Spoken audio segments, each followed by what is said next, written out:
and this is Shamanic Soul Gardening. And this is a 30-minute little chapter that builds and builds to teach you how to use shamanism to set a beautiful garden in non-ordinary reality that mirrors your life and allows you to manifest and create your dreams in ordinary reality. My name is Carla Meske. I am a shamanic healer and teacher. I work with people and animals, and I have a school of shamanism called SpiritHealer School of Shamanism. You may find me at SpiritHealer.com, and I welcome you to join the class today. If you're brand new to this, all the previous classes are on YouTube, on our YouTube channel, which I'll post, and they are on Facebook Live on the archives of my Facebook Live page. So with that, let's get started, and I will call the spirits in. I call the spirits of the north, those who have hold the north for our garden spaces, our power animals, our teachers, our compassionate spirits to join us, and for us collectively to see our teachers and spirits and yours. So as this circle grows, the number and power of the compassionate spirits grows with it. I call the spirits of the east, the gateway of dawn, the compassionate ones who support us and hold that rising sun and the new energy and all the potential and possibilities of each day. Please come. Today we are working with you to plant our summer garden. I call the spirits of the south, power animals, teachers, sweet ones, all the compassionate ones who hold us close for all these years to come. And the west, gateway of twilight, the sweet ones who take us back and forth between the worlds, who teach us the fine line of the realities. And in the center of our garden, may you see the thing that forms the center for you. Mine is a giant crystal ball, today surrounded by a crystal in the lake. Very sweet. A pond, you see. And next to it, a giant tree, growing strong. The tree that we planted a couple times ago, that anchor plant. A canopy rich and full. Connecting with your garden, we ask your gardening master, your teacher who helps you with this, to come. Acknowledge them. And now let's walk over to our compost pile. And let's shed everything that needs shedding right now. For me, disbelief. Because you know, even though I've been at this a long time, I still have it.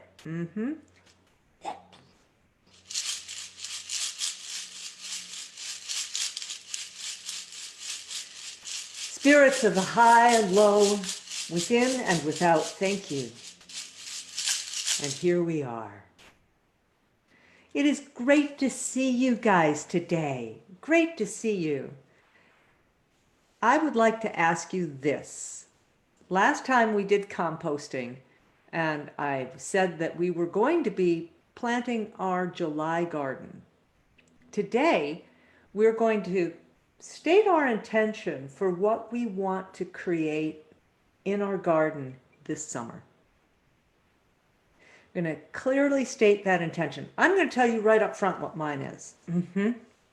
My intention is to get organized, to have a daily chart. I know, don't laugh, but I need to have a system, an organizational system, where I have my big projects, my intermediate projects, and my daily tasks all laid out and have it functional so I actually do it. All my life I've struggled with this. It's right up there with math. Dates, times, organization, and math. Very bad for me. I need to tackle it because my brain is getting older and it's time. So that is my intention for my summer garden. Do you guys have an intention for yours that you'd like to share? Anybody want to speak up? You can pull yourselves off mute if you do. Hi, Giovanna. Hello there. The first thing that came to mind while you were describing yours is to get my body back in better shape. So, yes, get some cardiovascular, get some muscle back, get that fat trimmed down and burned off. Oh, yeah. Oh, yeah. So I follow my cousin Walt closely on the face. You know, we're good friends. And he's 70 something. He runs every day. He goes running every day, has every day of his life. He's so fit. Let's be like Walt. Let's be like Walt. Let's be like Walt. Yeah. Carol, do you have anything you'd like to set an intention for? You don't have to say if you don't want to, but just curious. I too work on organization, but my intention is to have the discipline to follow the organizational chart and flow.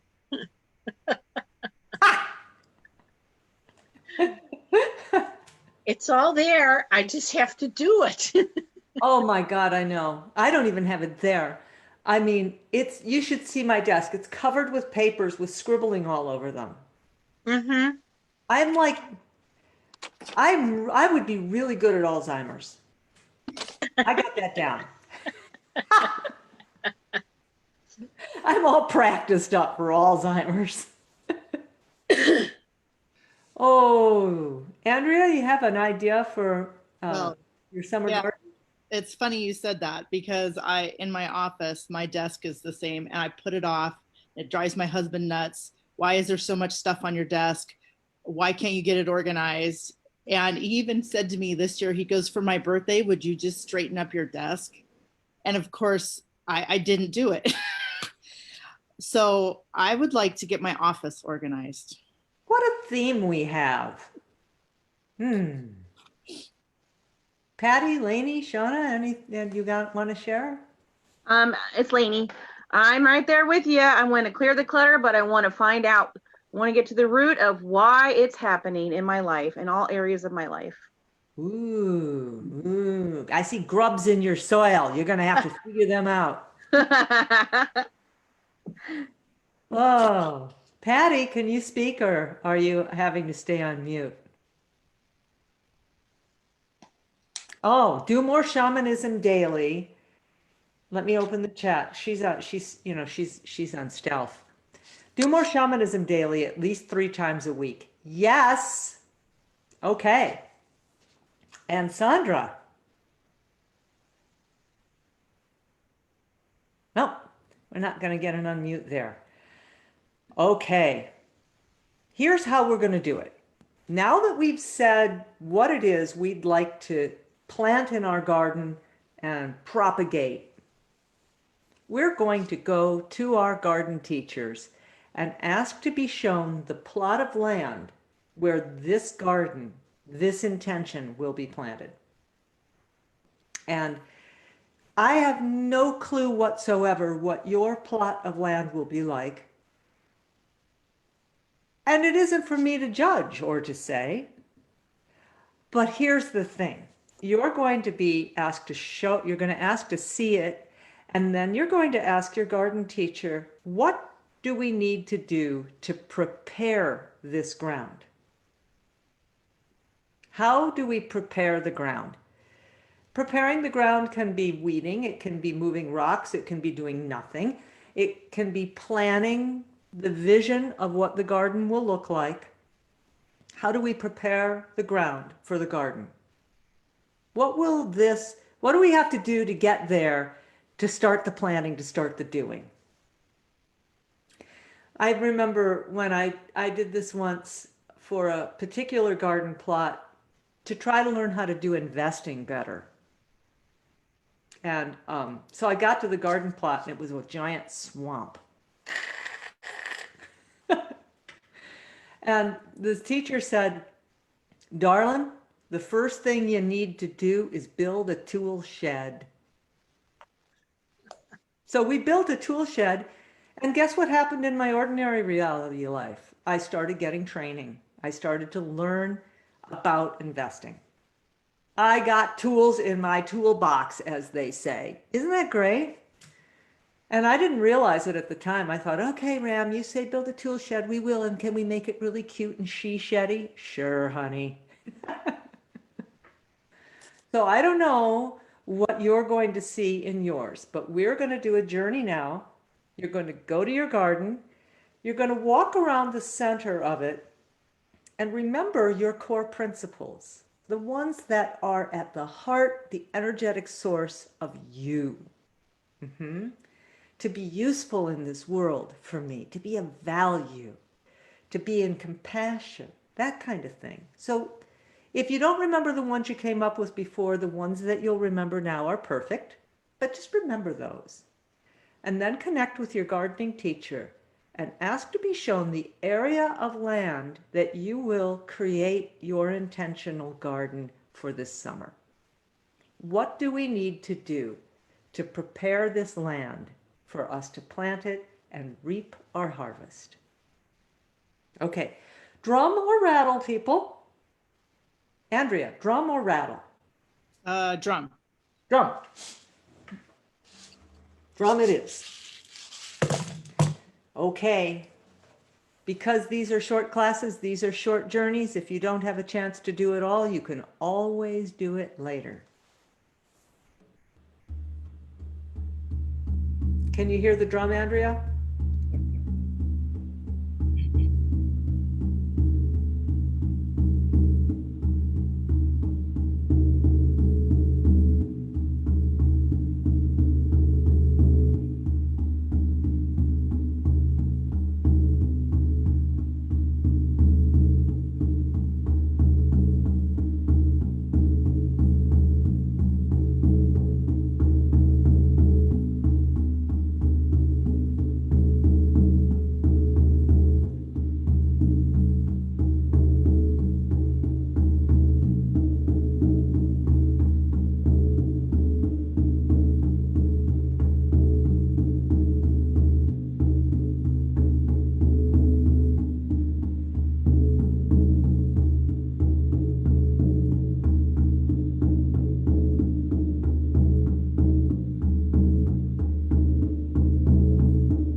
Mm, mm, mm. So I'll just tell you. Ram took me to an area in the northeast, which is the direction of all potential. It's that magical interface of the worlds for me. It's where the source of power comes from. Northwest, excuse me. And we went in, and there was an elaborate gate. So I had the gate, an elaborate, beautiful gate. And then the first thing we had to do was build a fence, a really clear fence with three parts to it. It was a split rail, and then rabbit fencing on the inside, and on the outside it was planted with thick yellow and or white and red roses. And the roses crawled up across the top of the archway, and it was a marriage of the she and the human, so that I would understand that it's not just me, that because of the nature of my work and the nature of my life, this organization has to be an organization not just of my world, but of my relationship with the fairy world. Okay. And then we saw inside that it was 100% litter. You know, like roadside litter, paper, stuff. So he said, here's your garbage bag.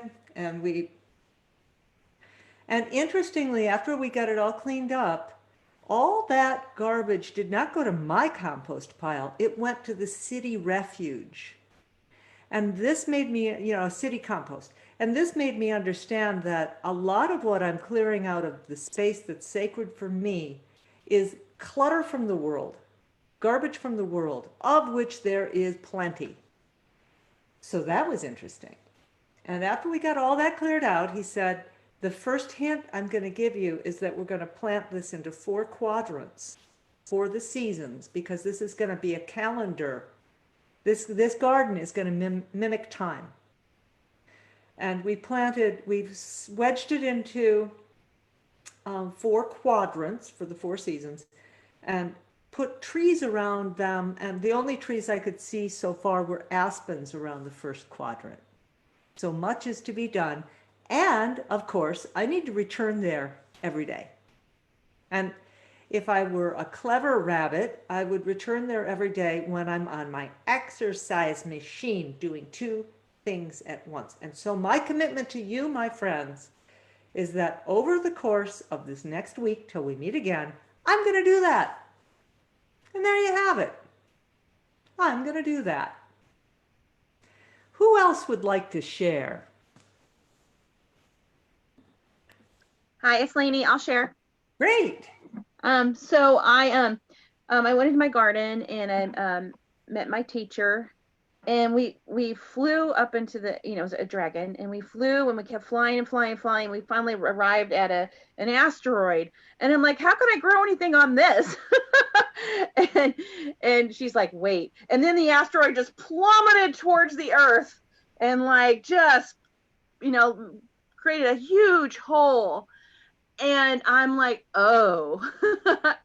And so the lesson was, well, from that was I have to clear the connection to all the, all the baggage of everything in my life, right? And then my work I need to do is I have to create a sacred space, and I have to make standing stone for each of the directions. And so how that relates to my life is that and I have to clear out the area that I'm working on, and then only bring sacred things back into it. So, pretty cool. If our theory is right, and it has been so far in shamanic soul gardening, if you commit to being in your garden for even a few minutes a day, it will be far easier for you to accomplish the ordinary reality tasks. Yeah. That the garden leads and the ordinary reality follows. And that's why it was so important for the garden gate to be a marriage of the she and the human. Neat, wow. Huh? Yeah. And the asteroid blasting down and doing it, it is beginning. It's already starting. Oh, what do you mean? I mean that the asteroid doesn't tell you what to do. The asteroid begins its doing. Oh, okay. And so you'll begin to witness in your life how that asteroid has affected things and how you're changing. Woo. That's what I mean. This is the number one task we commit to is gardening with the she. And then the rest of the things in our lives are easier and follow. It's like giving them permission to work in our lives with us. Right. And by doing it in the garden, you're doing it in your life, but you just haven't seen it yet. That's so neat, I think. Yeah, I think it's neat. That's the whole point. It's cool. Yeah. Thank you. Uh-huh. This was very cool. I was taken to where to plant this garden, and mine was, for getting this body in shape, my body better in shape, and a lot of what she was doing, it was like, really, what you need to do is just get everything ready, and it made me think about when I would be on a regular program. I already had everything ready, like the timing was ready, the clothes were ready, like there was no thought or effort about any preparation. And then I kind of would just fall into doing it. Right. Which is kind of like the same for the garden. And so she had me like raking out some stones. And then there was a couple stones that were about the size of a large grapefruit or small watermelon, like that. And I pulled it out, and I was told to put one on one corner of the garden, one on the other. Then I'm digging. And then there was another one. She said, there's a third one, and I couldn't see it. So I'm raking. And it was huge. It was hard to get out. I had to leverage to get it out. But as soon as I got it out and put it on another corner, I felt something really big release from me. And then I go, well, isn't there a fourth one? She goes, yeah, but you don't have it yet. So it was interesting, but then I laid down in the garden because I thought, well, do we plant seeds now? Because I couldn't remember from your instructions if we were just were we just preparing it or planting seeds or whatever? Well, our instruction was preparing it, but Spirit does what it wants. What it was. So I had me lay down in the garden, and when I was lying down there, then all of these green little sprouts and vines started coming up all around me. And I said, well, don't I have to plant seeds? And she goes, everything's already ready. And I'm like, okay, so it's cool. It was very, and I just actually feel kind of excited and intrigued and kind of an intriguing vitality in me. So Neat. thanks. Very neat. We've heard from Sandra. Sorry if you were calling me, my mic is not active. I'm Chandra. I thought you were calling someone, whatever. I need to get rid of the slugs. I've got that I need to infuse the whole garden with much love and light. Then a huge cylinder of love and light descended. And lastly, the garden was infused with light worms, sort of like fireflies. I love the she. I do too, honey. I love those light worms. Ooh. Patty, do you have anything you want to type in? I can read it to people if you like. And, if you do, that's great. Carol, anything you'd like to share? Yes, I went to the garden, and on my way there, I heard 0 lines. Ooh. And I said, what does that mean? And what it meant was I need to determine the dimensions, choose the dimensions. And then I saw a fog light, and apparently I chose, not realizing it, a circular garden. And there was like a fog over real close to the soil. And then the fog left, and it was some kind of preparation for the soil and growth. And then I saw a pole in the middle of the circle. It was copper, and it was like a maypole, and it had a few ties coming off of it, like a maypole did. And that's where I am. I love it. No lines. Yeah, 0 lines. It's the whole nature of the boundary is so important. Mm-hmm. To understand the perimeter, the boundary or lack thereof, of the garden is big. It just is. We can do anything. Patty says, just that I need to plan at night what I'm going to do first thing in the morning. She went to an exotic garden. Cool. Okay, we are at our time. We are meeting next Wednesday. We're going to be going to Wednesdays from now forward. And at least for the next month, through July, we'll be on Wednesdays. And no Mondays, just once a week. I ask you to spend some time in your gardens, to make a commitment to journeying to it, even if it's only for a few minutes a day. And remember your intention, and then see what the Spirit wants to do in the garden that time to further it. Probably you'll be planting, you'll be planning, you'll be weeding, you'll be doing, tending. So next time we're going to focus on putting the plan in place for sure. But between now and then, you might even get there. Okay? Thank you, thank you, thank you. Thank you, Facebook friends, for joining us. Thank you, Carol, Andrea, Lainey, Patty, Chandra, Giovanna. I love you guys. Thank you so appreciate- much. Thank you, Carla. Thank you. Carla. See you later, honeys. Bye. Love you. Bye.